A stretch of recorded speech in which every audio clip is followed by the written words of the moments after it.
Right. We are going to start with the 4 protective meditation. And these 4, I used to also wonder what and from whom do I get this protection by practicing this. And then I realized to myself that I was being protected from myself by doing this. I was protecting myself from my own self, which had various, we have to get rid of 5 hindrances, which are the Pancha Nivarana, the 5 hindrances. And we know what they are. Just to recapitulate, the first, I'll be using the Pali terms purely because they should not be frightening anybody, but actually have a sense of happiness to hear the words that the Buddha used. So there was Kamachanda, the first one, which is craving. That is something that we all have to some degree or other, I think, if we are honest with ourselves, to a lesser degree or a greater degree, that is something we have to get rid of. Then the next is Vyapada, which is anger, irritation, jealousy, dislike, that group. The third is Uddhacca, which is a restless state to our mind. Now, all these things are in the mind. Craving was in the mind, anger was in the mind, restlessness was in the mind. And the fourth, also, all 5 are in the mind. Fourth is called Tinamidda, which is a sort of a laziness, putting things off. And it's also nicely described as sloth and talk. And the fifth is doubt.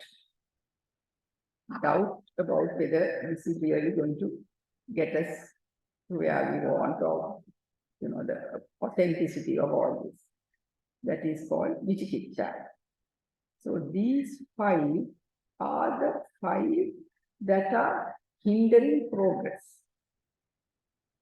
Now, the one gets protected from these in this way. The 4, if I were to very quickly name and describe the 4 protective which we are about to start doing now. The first is Buddhanusati, which is contemplating or being mindful of the qualities of the Buddha. So how can that protect us? Remembering the Buddha's great qualities. I won't spend time on this because it is something that they say Buddha Guna Achintaya, and you can go on forever. It's infinite. Buddha Guna Anantai, as it is said. And however, we have those 9 qualities in the Itipiso Gatha, which are not just only 9, I mean, there are infinite great qualities. But these 9, we don't need to recap each and every one. We can choose one of them and keep, thinking at depth and trying to inculcate a little bit of that in ourselves. Now, it seems a bit absurd to think, can we have the qualities of the Buddha? But long ago, I used to speak in prisons to the prisoners on Poya days, the women. And when I said that, I had to make up something, tell them in terms that they would understand. And I said, now, even though we are not nowhere near the Buddha, if we wrap a piece of soap in a hanky for a while and remove it, that hanky would have that fragrance left for a while. So like that, even, you have to try to imbibe some of this the great quality. So that is, but how will this protect us? It will increase our Shraddha, increase our confidence in the Buddha. And that is what we, even when we reaffirmed our refuge, the 3 refuges. The 3 refuges is entirely based on Shraddha. The greater the Shraddha, greater the authenticity and that refuge. So, Buddhanusati, or contemplating on the qualities of the Buddha, which is the first type of meditation we are going to do, will improve our Shraddha. And what does Shraddha do? It will reduce our Vichikicha, the fifth one. It is though the fifth one, it is not any lesser than the first, that it is perhaps the first starting point. Because without doubt, if there is doubt, you can't progress. So, Uddanasati is so important. Next is Metta Bhavana. For a few minutes, Metta Sati. In other words, we are being mindful of Metta. How will that help? It will reduce that anger component. The second one, anger component. Vyapada. Thirdly, we will be thinking of the impurities in our body. You know that they speak of 32 impurities. We don't have to think of all 32. But if you just think that, I don't know, the odors or whatever you want to think about, and the fact that the body is so susceptible to illness, that is something that could be thought about, to sickness, to aging, to death. This helps. How will that help? Well, it will reduce our conceit, I suppose. We think we are great people, but we realize that we really are very vulnerable and not such a wonderful with all these impurities. But it will reduce our that lust and craving and kamachanda, wanting to beautify ourselves or wanting so much of comfort we crave for, so much of food we crave for, so much of having a good time we crave for. We could have gone on and, gone out and had a day out today, the Poya day.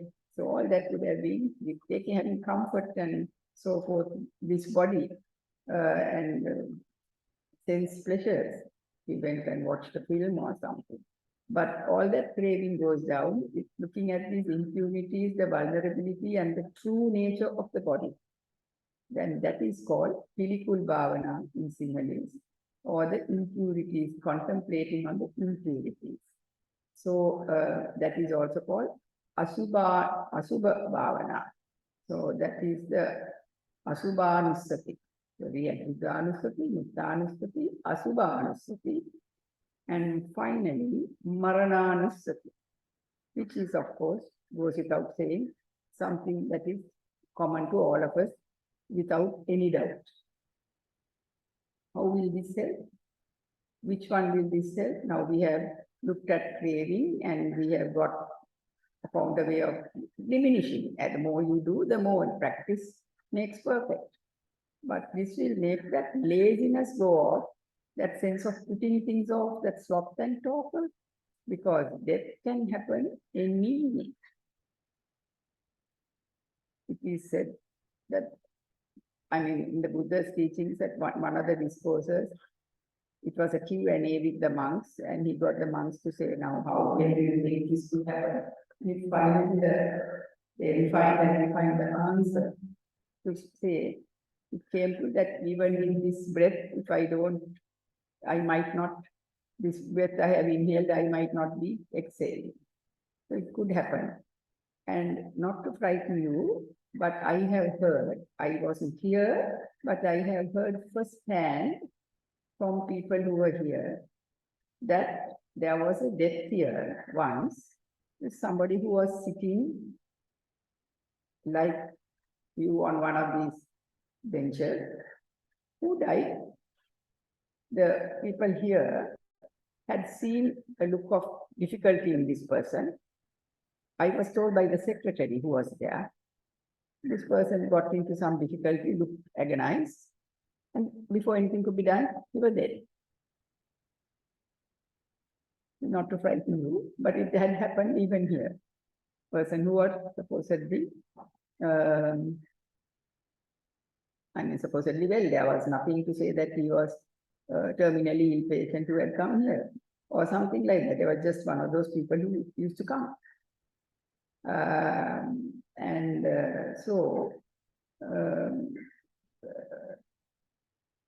death is inevitable and could be imminent. So that reduces the Marananusati, or the contemplation of death, will reduce our sloth and torpor. What are we now left with out of those five? The Uddacha, the restlessness. But in doing all this, we have been contemplating on one thing at a time for a while, and our minds have got lighter and more peaceful, having got this, reduced our doubt, reduced our cravings and anger, reduced our sloth and torpor. We are more awake, and more being awake is the number one thing to see reality finally. So this is how the four are going to work. So let us please do this.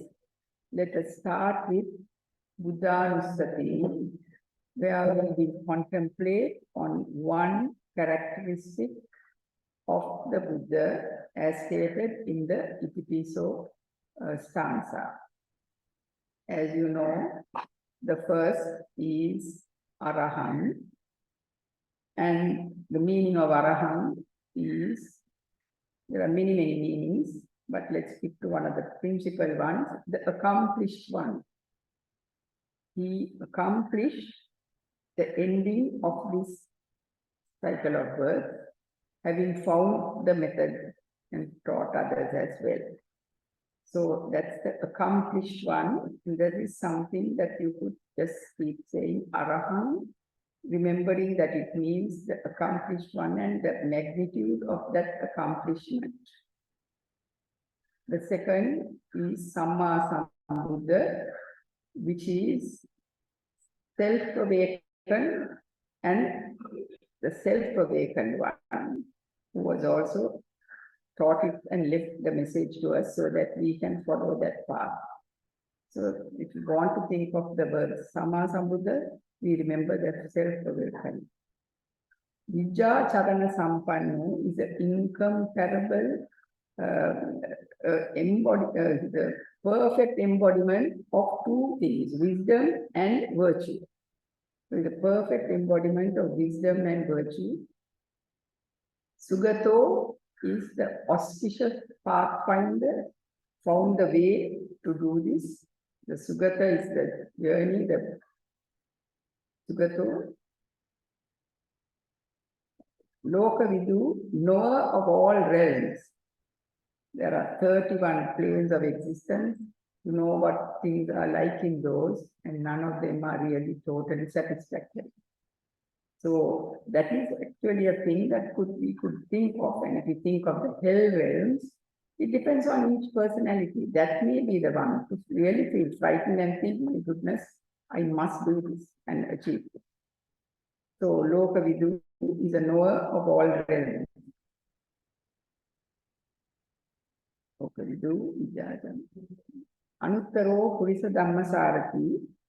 Anuttaro Purisa Dhammasarati is an incomparable tamer of individuals. People who are very difficult to tame, like murderers, mass murderers, serial murderers, and so forth. He was able to tame. Satta Deva Manussanam is a supreme teacher of gods and men. Buddho is the awakened one. Awoke, it's awakening and enlightenment in getting rid of ignorance. And what are we ignorant of? We are ignorant of the truth.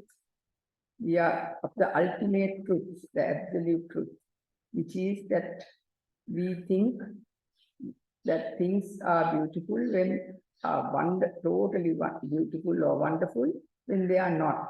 So we see Asubha. In Asubha, we see Subha. So Asubha Subha is one of the ignorance. Like that, Anicce Nicca we think. Anatte Atta we think. This is me we think. Or Dukke Sukha we think. So that those are the four misconceptions that we have. So, as a result of those four we haven't quite 100% seen anicca, dukkha, anatta. So that is the awakened one. Buddho is not so. Bhagava, the blessed one. So we are the accomplished one, onwards to the blessed one, the supremely enlightened one, or the awakened one is also supremely enlightened.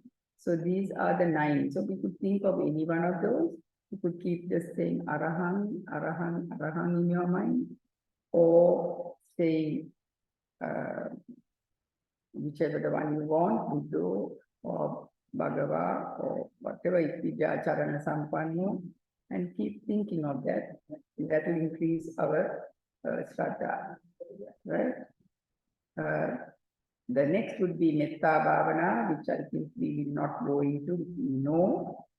Then the third is impurities, which at least the 5 visible things, it is nice to think about.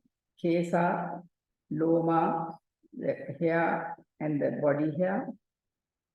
Kesa, Loma, Naka, Danta, Tacho. Naka means nails, teeth, Danta, Tacho, the skin.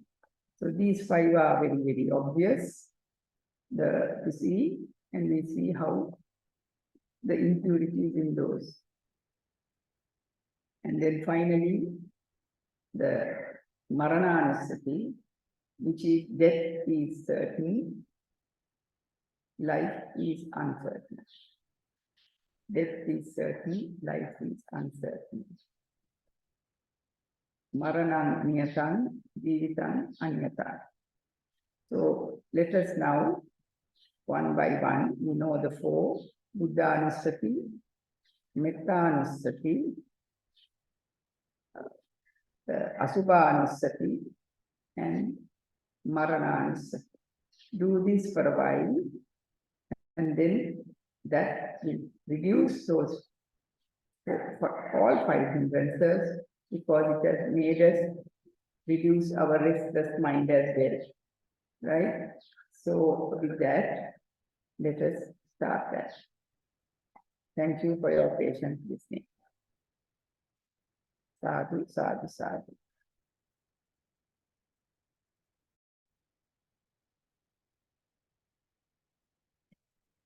Much merit to Dr. Manori for doing the 4 protective meditations and helping our minds to settle. As we come in today, from the time we woke up, we were busy. It's like a clear pool of water where a stick stirred the mud underneath and elements rose to the surface and clouded it. With a short meditation like this, it helps us to calm down. It helps the mud to settle again, and the still, clear water is there. So the Buddha described the mind in this manner. And Venerable Ajahn called this a still forest pool. So various examples show us that the mind is clear and still and illuminated. Through our 6 sense doors, sense impressions come. These sense impressions trigger thoughts in our mind and result in sankara or reactions. You see with your eyes, and what you see, you start to think about. And when you start to think about it, usually there is lobha or dvesha behind it. You are liking what you see, or you are disliking what you see. There is moha behind it, because you feel there is permanent entity, liking and disliking. The Lobha Dvesha Moha gets triggered, arises with these sense impressions. So today we will use this Vipassana meditation to observe this process in our mind. How shall we do this? We will start with walking meditation, then Anapanasati, and then focusing on what we hear, followed by focusing on what we feel on the body, and lastly bringing it all together in a Chittanupassana. All these five, walking, focusing on the breath, focusing on the hearing, focusing on the touch sensation, and observing the thoughts as they arise in the Chittanupassana. All five come into the whole Vipassana basket. Through all five, we are going to do one thing, and that is to be observant of one quality of the mind. Buddha explained that the mind has two qualities. And as Pratapjanas, we are caught up in the second quality all the time. And we forget the first quality. So what are these two qualities of the mind? The first quality is the awareness. This was described as spacious, empty, still, clear, illuminated.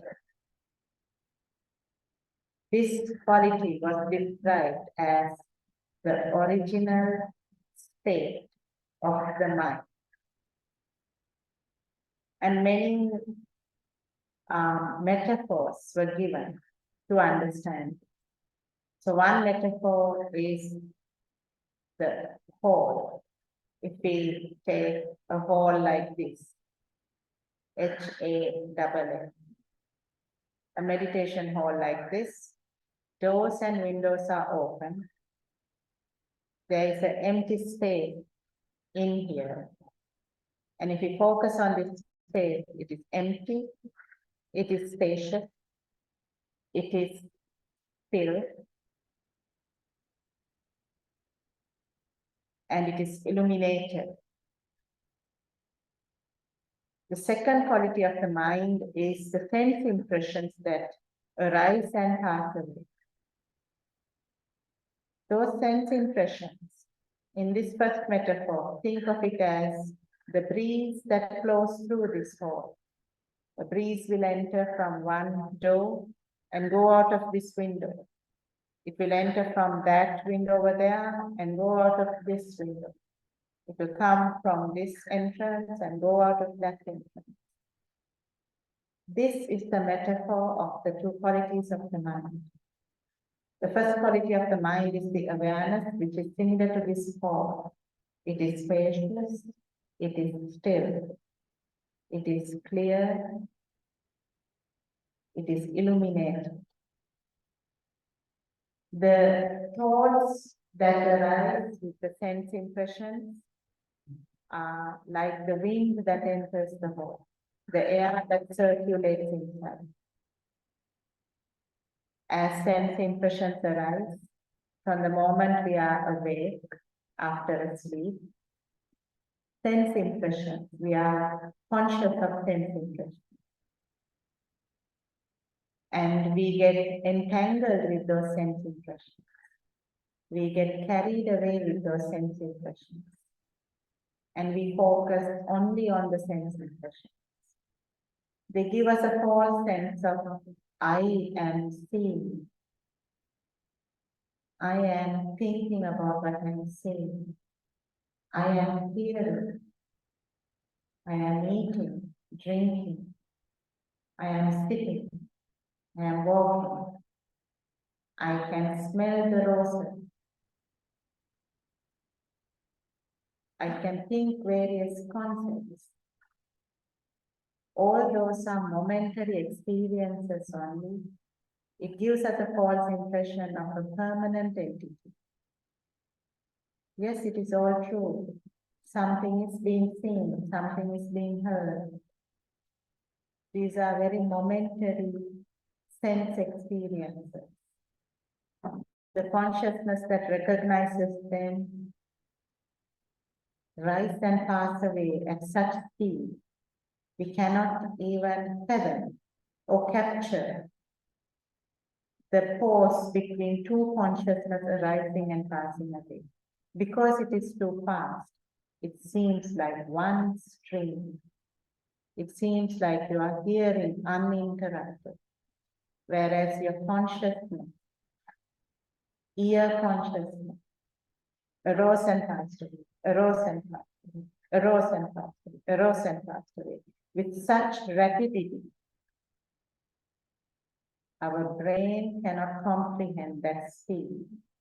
So it seems like I am hearing. The hearing seems permanent, whereas we are hearing in a very impermanent way. So this is the duality that the Buddha explained as a convention and a reality. Conventionally, what seems to be permanent is understood as permanent and believe that we are hearing in a consistent manner. Whereas in reality, you just heard, again you heard, again you heard, again you heard. You are hearing in small bits, and in between there are pauses, and our brain can't capture it. It's too fast, it's too small. Too small, it's too fast. As a result, we are misguided into believing that it is permanent, it is continuous.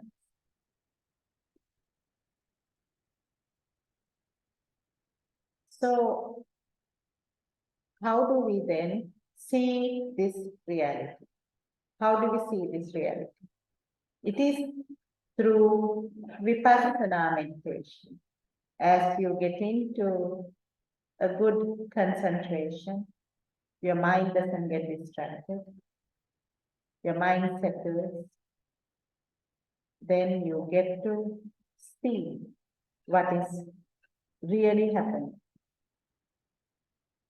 A metaphor of this is, if you are running across, climbing a mountain while running a small hill, or running along a beautiful garden, how much can you see? You are running. The speed is too much. If you then decide, I want to see better, let me slow down, and you start walking, you will be able to see clearly the grass and the flowers and the beauty on the two sides of the garden that you're walking across. If you decide you want to see even more clearly, and you actually stand still,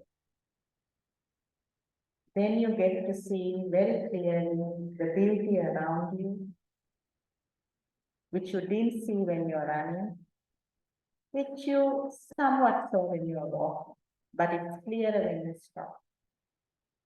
And then if you think, I need to see even clearer, and you sit, and you bend, and you look, you bring your eyes closer, and you look at the grass, and you see a flower in the grass. It was too small, you didn't see before. You see the flower, it has 5 petals, there's white in it, there are some blue lines in it, and suddenly you see a lot of things that you didn't see before.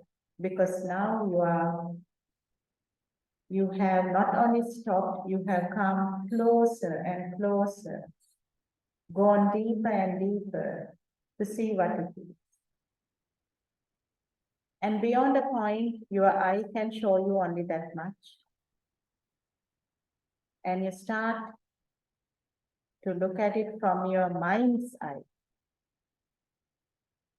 So our meditation is also like this. In coming here, it was like the mind was running. Coming and sitting down and settling in, we did the 4 protective meditations. That was like the run came into a walk, and the walk took us to a place where we were standing still. And now through Vipassana, we are going to go deeper into that stillness through our mind's eye and observe what is going on. And what we are going to observe is the first quality of the mind, which is the awareness. What is an awareness?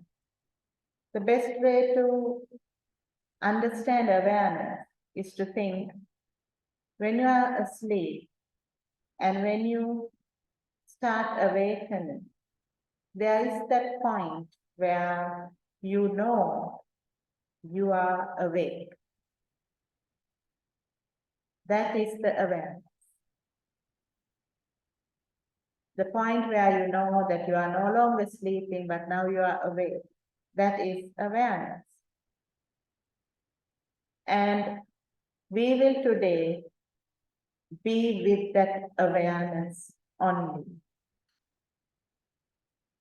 Be in that still, spacious, empty space of awareness and observe sense impressions coming and pass away. The second metaphor that we can use is if you observe a roadside. If you're sitting here and just observing a road, you will notice that the road is still, the road is spacious, the road is empty.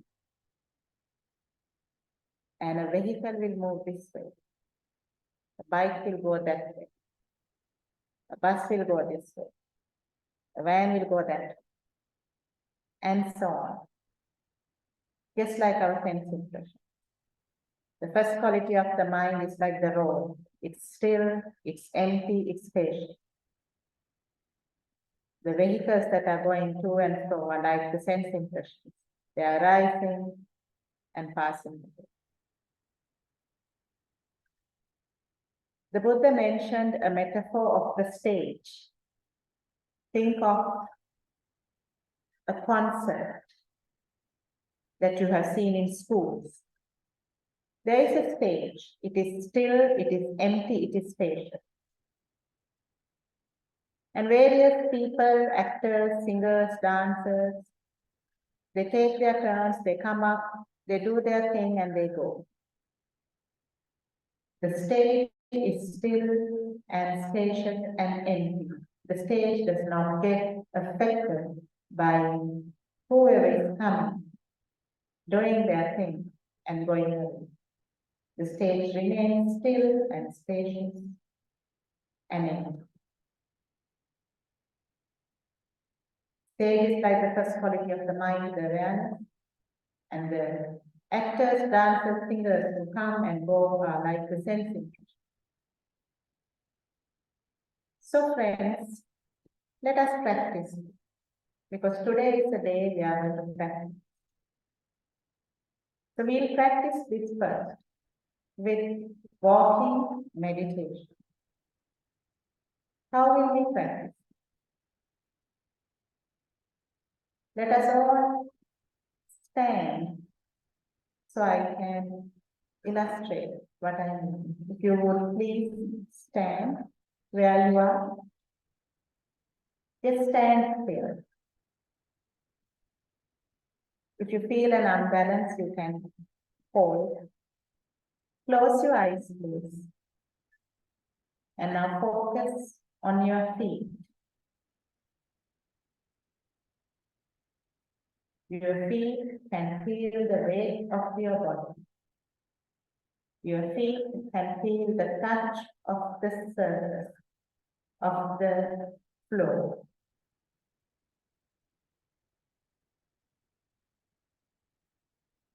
Keep your awareness on the feeling on your feet. Once you establish this awareness of your body, standing, the weight,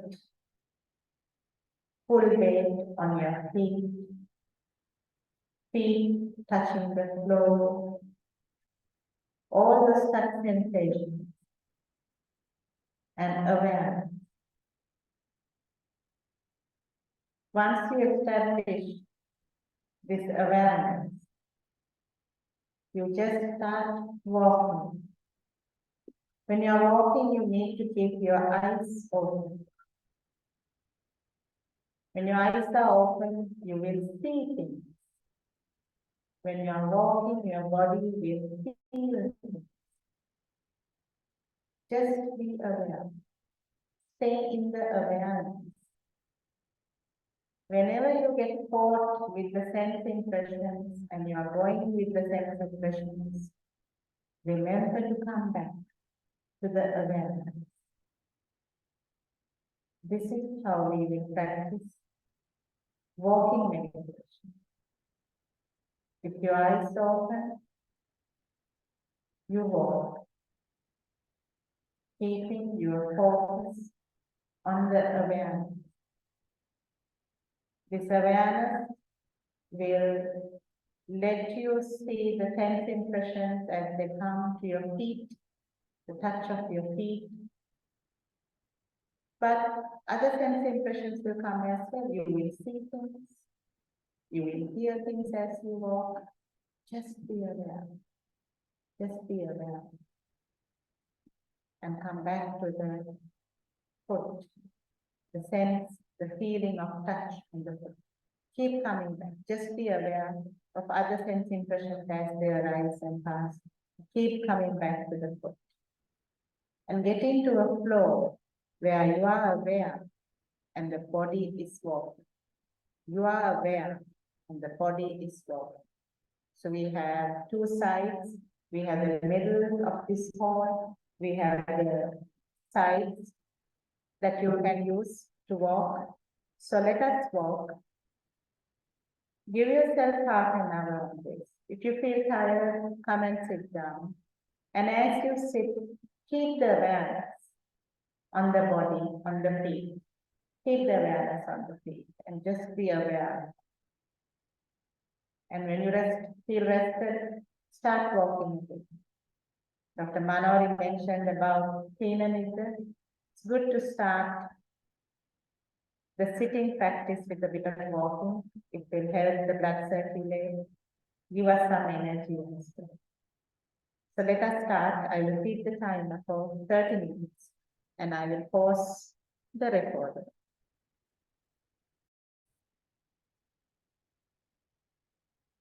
What we did now was practicing being in a place of non-abiding.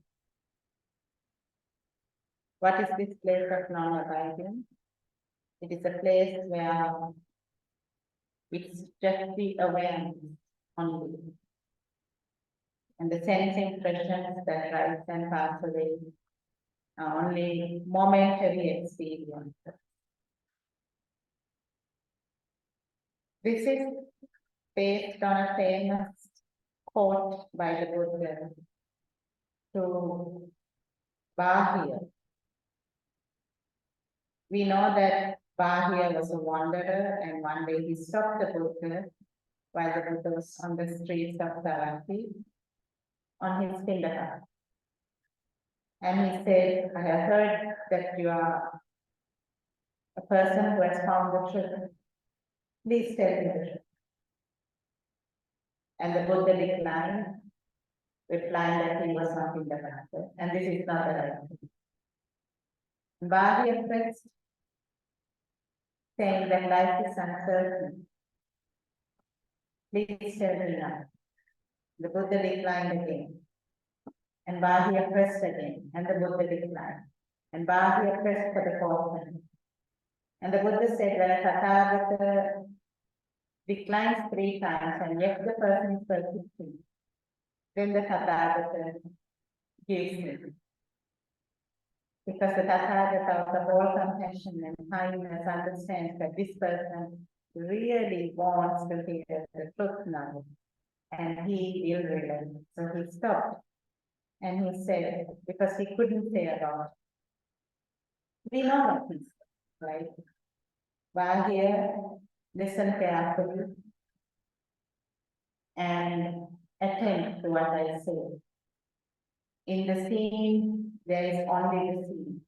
In the heard, only the heard. In the sensed, only the sensed. In the cognized, there is only the cognized. Thus, you should see that there is nothing here. And this we refer to when you hear someone speak. It is only a sound. There is no speaker. What is meant by that is the person is a bundle of patterns, even smaller particles than that. And those particles are rising and passing away at a rapid speed. You are conscious of a spoken word. Your consciousness is rising and passing away at an even more rapid speed. When you put that together, the person who is speaking is a flux of material and mentality, a flux. And the words you are hearing is fixed with forces. By the time you hear and you recognize you have heard, the person has changed and the spoken word is wrong. But you are still cognizing. Everything you cognize is in the past because the person who spoke is wrong and the word is wrong by the time you cognize. And since Bhakti, in the scene there's only the scene, in the heard only the heard, in the sense only the sense, in the cognized only the cognized, you will also realize that as much as there is no person speaking, there is also no person hearing. It applies to you as well. You who you think is a person hearing is also, by the time you hear, you have also changed. By the time you cognize, your consciousness has arisen and passed away many, many times. You are also a flux of materiality and mentality. You do not exist also, it's only an experience. You do not exist in the way you thought you exist as an entity. You are here, a momentary experience. Someone speaking and someone hearing. And therefore, you will see that there is no person speaking and there is no you listening.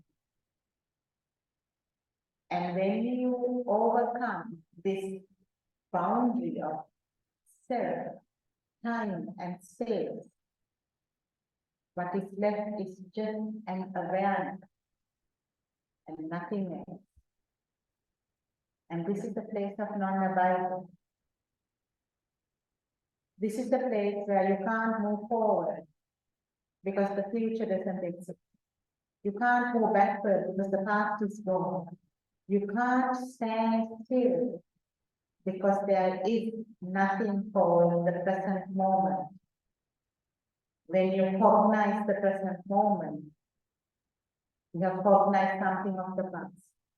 You can never cognize the present moment because your brain does not have the ability to comprehend it in that moment. You are always comprehending something immediately in the past. So even what you are thinking or experiencing is already gone. When we step out of self, time and space, you find a place of non-attachment. This is what we were doing while walking. Now this is what we are going to do in our Anapanasati. Our body is breathing. Let the body breathe. We shall be aware of the breathing. This awareness will be manifold. You will feel the breath passing in through the nostrils. It's a touch sensation. You will feel the chest inflate and contract. It's another touch sensation. You'll feel your stomach inflate and contract. Again, a touch sensation. While you are focusing on the breath, you will hear sounds. They are just sounds. Thoughts may come and go. They are just thoughts. So let us do Anapanasati with this framework of pure awareness. Your body, let the body do the breathing. And you be aware of the breathing body. This is Anapanasati with pure awareness. Let us start now, and then we can have a short posture.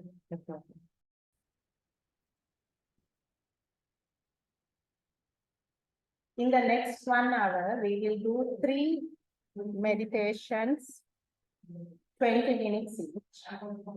We'll focus on hearing, on what we feel on the body. And the last 20 minutes, we'll bring it to a Chittanupassana, where we focus on the thoughts that are coming and passing away.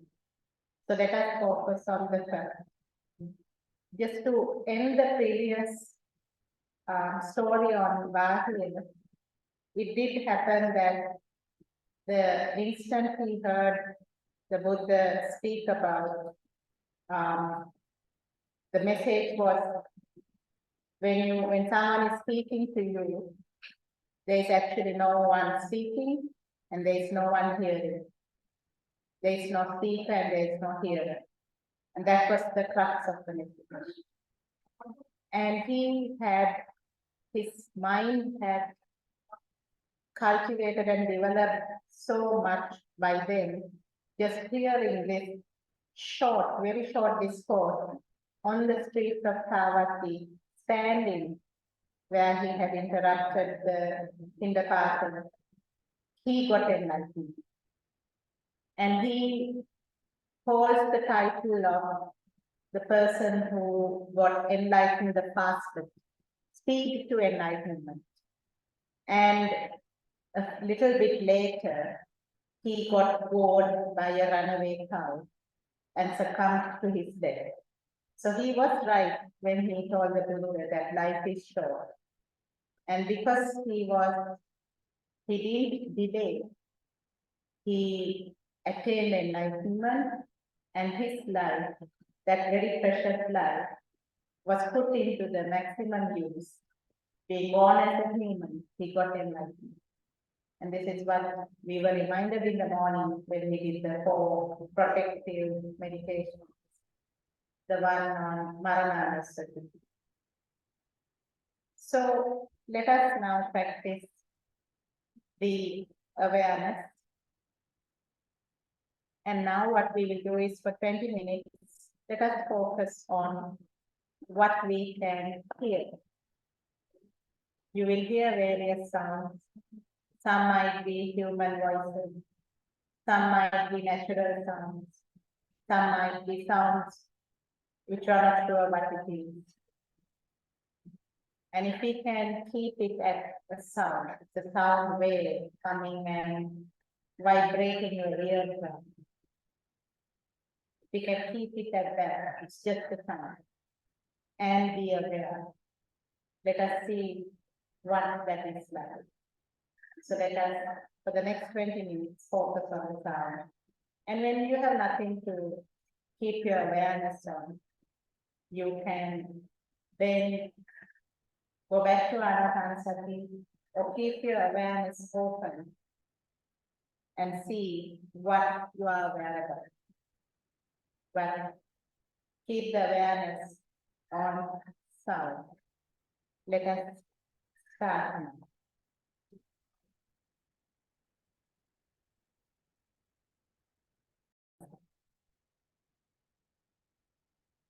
Next, let us focus the awareness on body sensations. You can do a sweeping check of your body from your feet to your head, from your head to your feet. Just be aware of various sensations, touch sensations. If you start with your feet, you can feel the touch of the floor. And then you go up your legs, knees, thighs, then you're sitting. And then the stomach, chest area, and neck, head. And then from the head, come down. Just keep the awareness on what you feel on the body. And keep the pure awareness. So let us focusing on the body sensations.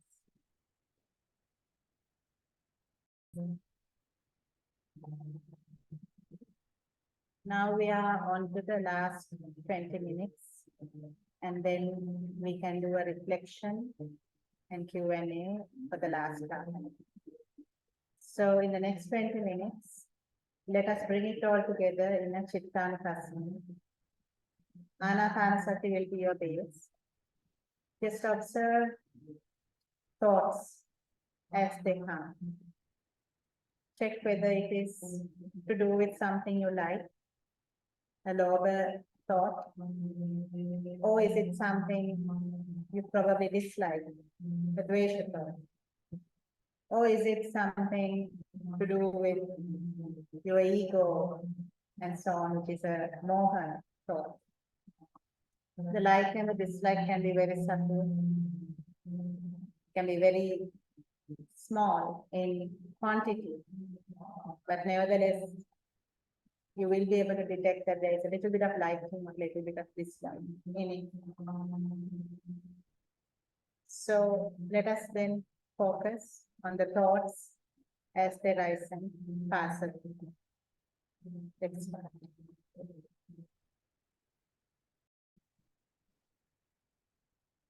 So that brings us to a close on the Vipassana meditation. I invite Dr. Manori to do a reflection. And we can also do a small Q&A. Any questions, thoughts you have?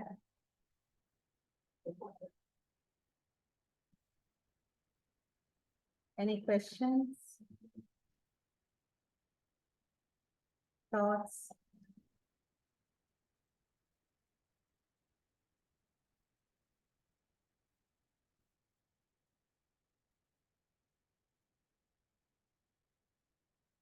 Shall we do a small reflection, Dr. Manori, and then we can do the Anumodana as well.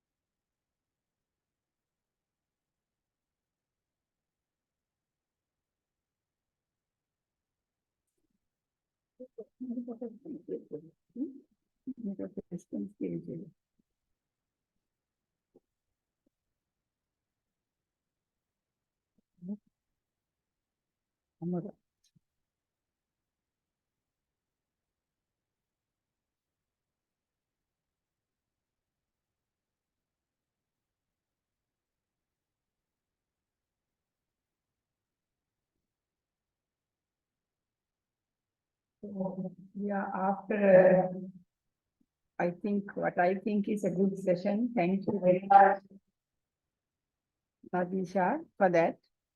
The session on Vipassana meditation that we have had, in the way of reflection, I think it's very important to reflect. The Buddha recommended this, I think, Pachaveki Tabbang, to look back, retrospectively see what took place. Well, we started with the protective meditations, which was like a starter to tune in, and also had its own intrinsic benefits in reducing some of the hindrances to some extent, at least. Then Nadeesha did a fairly somewhat new, shall we say, or a new way of approaching by a pure awareness first, as she called it, and then watching the feelings come and go, the thoughts and emotions come and go, and finally what one made of it. Isn't it, Nadeesha? Now, if I may reflect on this, that what was called pure awareness was, to me, having established what is called samadhi. The word awareness is also used synonymously with mindfulness normally. So I would have called that pure stillness. Samadhi has been, let us go back a little bit further. Samadhi, we normally, in the English translation, we hear as concentration. Now, this is something that many, or certainly Ajahn Brahmavanso and several other Ajahn Chah tradition would call it not so much concentration, but stillness of the mind. And this is something I also personally feel much more useful to me, because concentrate means you're concentrating on one thing. You're not going to see all the feelings, everything, you're concentrating on one thing. Whereas if it's having established, no doubt, by concentrating, by bringing your mind to one place, but finally that stillness where there are no thoughts, as it were, was beautifully described as pure awareness. Yes, one is aware of the stillness as something open, very wide, bright, and utterly peaceful.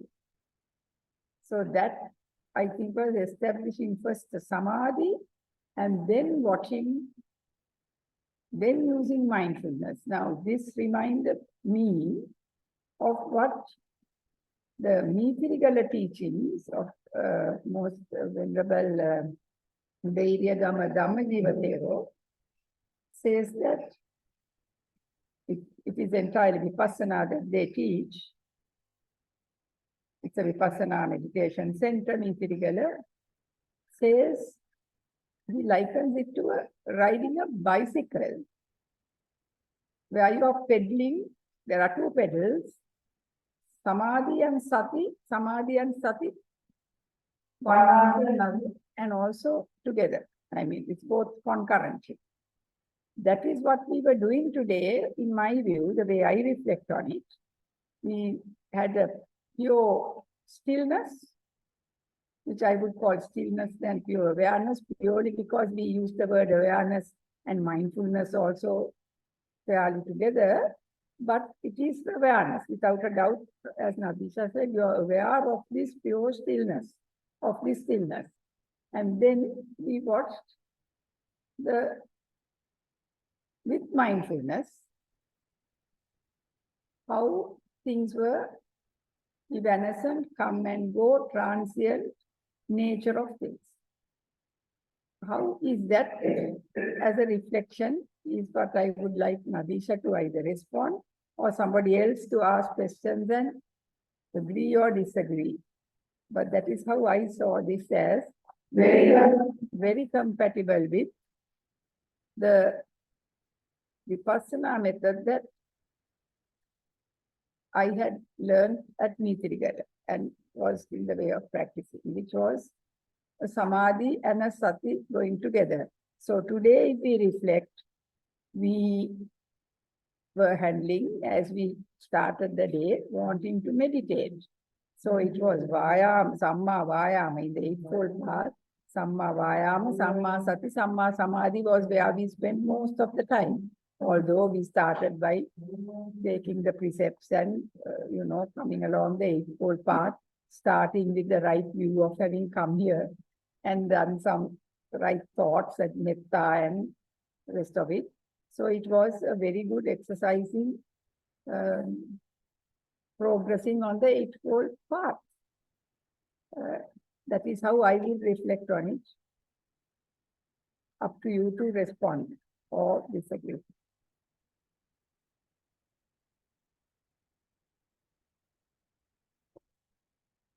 Is it recording? When it's difficult, now we have to edit.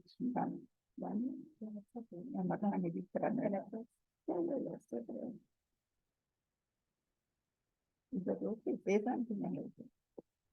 So I think I agree with Dr. Manori in what she was saying, that especially on the Eightfold Path, a program like this, the basis is Sila, where we watch our thoughts, words, and actions.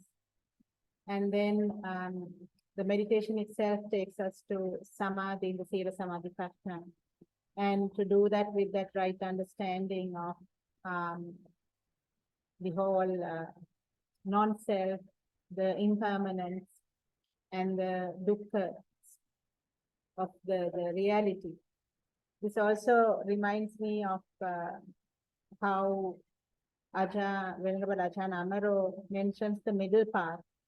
What he says is we need to balance the conventional truth and the reality. In the conventional truth, there is a person, there is Dr. Manori, and that seems like a permanent entity. In the reality, there is no person, because it's a flux of matter and mind, material and the mind. So how do we balance these two? It's a hybrid where we need to be conscious of us not existing, but live in a world where existence is accepted. So the middle path was defined by Venerable Ajahn Amaro to say that keeping that reality in mind that I do not exist, but functioning in a world where you are seen as you exist, you have a name, you have a job, you have your possessions and so on. And managing that is traveling the middle path. And I suppose that this makes sense when you think of it like that. To end, I'd like to just share a small example how we can use the place of non-abiding. When you are driving, for example, or going about your day-to-day work, when you feel something somebody else is doing is annoying you or irritating you, that is when you need to go to a place of non-abiding. And what it means is just be aware of the emotions that are arising, anger, annoyance, irritation. And if you look at it from an awareness point of view, we just see them as arising and passing away, arising and passing away. And for a moment, you are aware that it's just an awareness, just an experience, and it's nothing else. And that little moment of reality helps to put it into context, because otherwise we get carried away with that emotion. We get carried away with that moment, and we forget that in reality we do not exist. For a moment we forget.